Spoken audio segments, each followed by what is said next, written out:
அனைவருக்கும் வணக்கம். தெரிந்து கொள்ளும் வாருங்கள். தீபம் ஏற்றும் போது சாமிக்கு வலது பக்கம் தீபம் ஏற்ற வேண்டும். சாப்பிட்டு கொண்டிருக்கும் போது காமாட்சி விளக்கை குளிர வைக்க கூடாது. தீபம் ஏற்றும் போது ஓம் தீபலட்சுமியே நமோ நமக என்று உச்சரிப்பது நல்லது. தீபம் ஏற்றி குறைஞ்சபட்சம் அரை மணி நேரம் கழித்து மலை ஏற்றுவது சிறப்பாகும். தீபம் எப்போதுமே கிழக்கு அல்லது வடக்கு நோக்கி ஏற்ற வேண்டும். எக்காரணத்தை கொண்டும் தெற்கு நோக்கி ஏற்றக்கூடாது.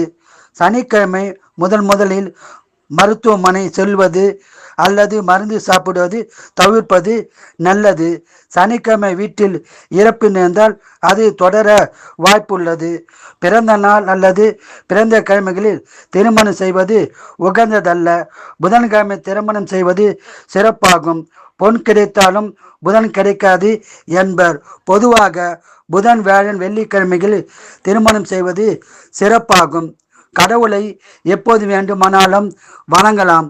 ஆனால் அந்த கடவுளுக்குரிய நாளில் வணங்குவது அதிக பலனை தரும்.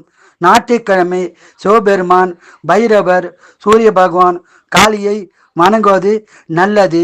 திங்கட்கிழமை சந்திர பகவான், அம்பிகை, நடராஜ பெருமாளை வணங்குவது நல்லது. செவ்வாய்க்கிழமை விநாயகர் பெருமான், முருகப்பெருமான், நரசிம்மரை வழிபடுவது நல்லது. புதன்கிழமை மகாவிஷ்ணு, சரஸ்வதி தேவி, அயக்கிரிவரை வணங்குவது நல்லது.